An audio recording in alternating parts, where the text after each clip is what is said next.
सारी जात का सम्मान करती हूँ। मैं खुद यादव जात से हूँ, लेकिन फिर भी मुझे सारे जात से बहुत प्यार है। चाहे भूमिहार गवा लीजिए, बबुआन गवा लीजिए, हिरान गवा लीजिए, हम सब गाते थे। क्या जी, हम कलाकार हैं। पियावा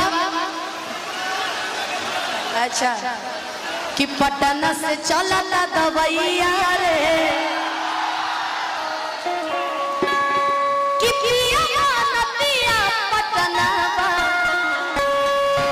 कि देवरा डरा डरा डरा। अच्छा अगली बार हिंदुस्तान के गोइसन बेटी इलियास भैया, हिंदुस्तान के गोइसन बेटी जोन आज पूरे भोजपुरी इंडस्ट्री में एगो नाम बा, एगो पहचान बा, एगो शोहरत बा। बहुत सुंदर गावेली, बड़ा अच्छा गावेली। पूर्वांचल के गोइसन बेटी, मैं अनुपमा यादव के बारे में ज्यादा कुछ नहीं, लेकिन एक बात जरूर कहूंगा। मैं जानता हूं कि ये लड़की, ये बच्ची कितना मेहनत करके आज इस मकाम तक पहुंची। बहुत ही परिश्रम, बहुत ही मेहनत के साथ। एक चीज मैं जरूर कहूंगा, ज्यादा बाधित ना बनते हुए। अनुपमा, आपके गायकी का क्या जवाब दूं, आपके गायकी का क्या जवाब दूं, और आपको इस मंच पे बुलाने का क्या हिसाब दूं। अगर कोई अच्छा सा फूल होता तो बाग से ले आता, लेकिन जो खुद ही गुलाब है उसे क्या गुलाब दूं। एगो जोरदार ताली बजा के अपने हिंदुस्तान के एगो बेटी, अगर एगो बेटी मंच से खड़ा होकर कुछ कहे के साहस करे, कुछ गावे के साहस करे। आजकल के लोग भारतीय नारी को अबला कहते हैं, लेकिन अनुपमा, मैं कहा करता हूं कि कौन कहता है कि भारतीय नारी अबला होती है? कौन कहता है कि जग की सताई होती है? अरे वो कभी मीरा जैसे प्रेम की दीवानी, कभी राधा तो कभी सीता माई होती है। देखो, जोरदार ताली बजा के स्वागत करिए आप सबके घर के बेटी, हिंदुस्तान के लालिमा अनुपमा यादव जी खाती है। जोरदार ताली बजा के स्वागत करिए। Hello hello hello hello hello hello hello. सबसे पहले माँ कालरात्रि मंदिर डुमरी बुजुर्ग, इस पावन पवित्र धरती पर जितने भी लोग उपस्थित हैं, सभी को मैं अनुपमा यादव इस मंच के माध्यम से प्रणाम करती हूँ, और चाहूंगी कि एक छोटी सी ताली बजा के आप सभी आशीर्वाद दे दीजिए। जितने भी गार्जियन सामने बैठे हैं, सभी को मेरा कोटि कोटि प्रणाम।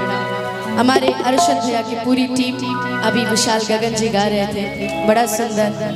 क्या विशाल जी, मतलब गा लिए तब जा रहे हैं, चाह रहे हैं, ठीक, गर्मी लग रहा है। बड़े भैया आप बुलाएंगे तो कौन नहीं आएगा। ठीक है, जरूर अभी बुलाते हैं आपको फिर से।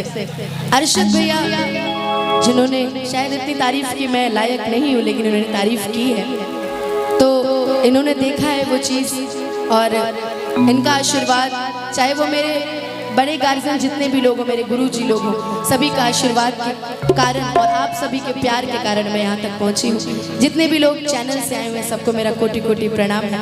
अच्छा चढ़ाइएगा, जो बुरा चढ़ाए बाकी को माई देख ले, बस बात खत्म, है ना। एक बार प्रेम से बोल दीजिए सच्चे दरबार की, एक बार बोल दीजिए माँ काली की जयकारा। इतना धीरे बोलिएगा तो हम गाएंगे कैसे। एक बार प्रेम से बोलिए सच्चे दरबार की जय। मतलब आप लोग नहीं बोलिएगा ना, मतलब आप लोग नहीं बोलिए, पर प्रेम से बोल दीजिए सच्चे दरबार की जय। और ज्यादा नहीं बोलूंगी, सीधे भजन गाऊंगी, क्योंकि लेट बहुत ज्यादा हो गया है। मेरा एक बड़ा प्यारा श्याम भजन इस बार आया था कि जब कोई मुसीबत आती है, जब दुनिया मुझे सताती है, कि दुखों से जब मेरा ये दिल घबराता है, कि मेरा मुरली वाला शाम आ जाता है, वो मेरा मुरली वाला शाम आ जाता है। समय रहेगा तो ये भजन मैं आप लोग के सामने जरूर रखूंगी, लेकिन आइए एक देवी गीत, उसके बाद सारे गाने बैक टू बैक। कि चूड़ी हरिया का ले आई है रे सवरा का, अरे पहिरी के नजर छमा छा। आइए, एक मेरा बड़ा प्यारा भजन बहुत पहले आया था,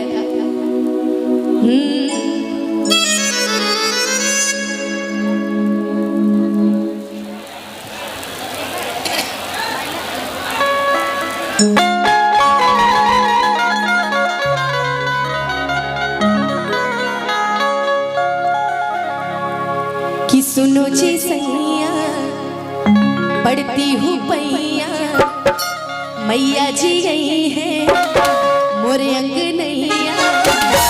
अरे जाओ ना पटना सोहरिया। ये गाना बहुत मेरे दिल के बहुत करीब है।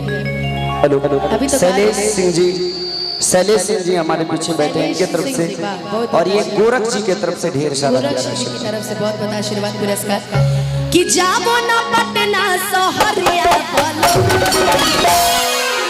लेकिन अगर पत्नी पति से कुछ मांगती है तो खुशी खुशी देना चाहिए, सही बात है ना? क्योंकि अगर जिंदगी दिल दिमाग पे अगर किसी का जोर चलता है तो वो सिर्फ बीवी होती है, बाकी उसके बाद ही दुनिया है कुछ, क्या जी? इसलिए चाहेंगे जरा दोनों तरफ जरा सारे तरफ से एक बार दोनों हाथ उठा के सीधा सीधा, एक बार सीधा सीधा हाथ उठा के दोनों हाथ उठा के, है ना? इतने कंजूसी करिएगा जी। एक बार माई के नाम पे दोनों हाथ उठा के सीधा सीधा कि जाओ ना पटना सोहरिया बोलो लेके हो आवो चुनरवा बलम जी, लेके हो आवो चुनरिया बलम जी, लेके हो आवो चुनरिया बलम जी, लेके हो आवो चुनरिया बलम जी। सुनो जी सैया पढ़ती हूँ पैया, मैया जी आई है मोरे अंग नैया। जाओ ना पटना सोहरिया कि जाओ ना सोनपुर बजरिया बोलो। अब चाहेंगे कि जिसको जिसको भाई चुनरी अच्छी लगती है या मुझे दिलाना चाहते हैं, एक बार दोनों हाथ उठा के इधर से भी, मतलब मैं गा रही हूँ, आप लोग की तालियां इतनी शांत रहेगी तो कैसे लगेगा? जरा दोनों हाथ उठा के पूरा पूरा सीधा सीधा, जो अपने पति से बहुत प्यार करते हैं दोनों हाथ उठा के बताइएगा तो सीधे सीधे आप ही कि जाओ ना छपरा बजरिया लेके हो आवो लेके हो आवो चुनरिया बोलो।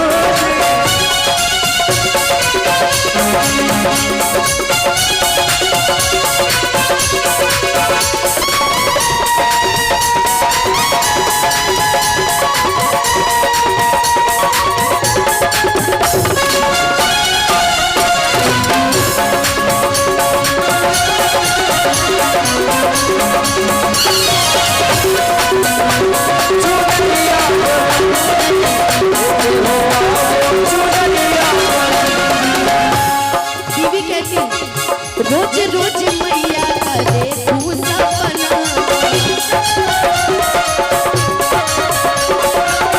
आई हो बड़ी मैया हमारी अंगना।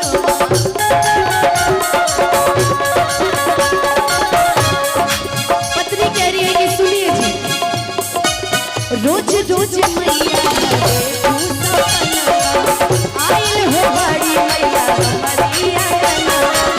बड़ा रे जतनवा से मैया पूरी झाए, तब जाके सैया जी तुमका। जब हम गा रहे हैं आपको खुद की आवाज सुनाई नहीं दे रही है कि बड़ा रे जतनवा से मैया पूरी झाए, तब जाके सैया जी तुमका हम पाए। मान जी न लोना कहनवा बोलो। ये हमारे अशोक भैया बहुत ज्यादा आशीर्वाद मिल गया है, ये उम्मीद नहीं थी आपसे। आशीर्वाद ज्यादा मिला, ये उम्मीद नहीं थी ना जी कि मान जी न लोना कहनवा बलम जी, हो आवो हो आवो चुनरिया बलम। सुनो जी सैया पढ़ती हूँ पैया, मैया जी आई मोरे अंग नैया।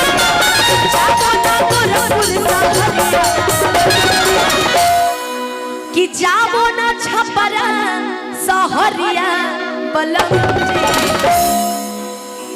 राम भैया कि जाओ ना पटना सोहरिया बलम जी, लेके हो आवो चुनरिया बलम जी, लेके हो आवो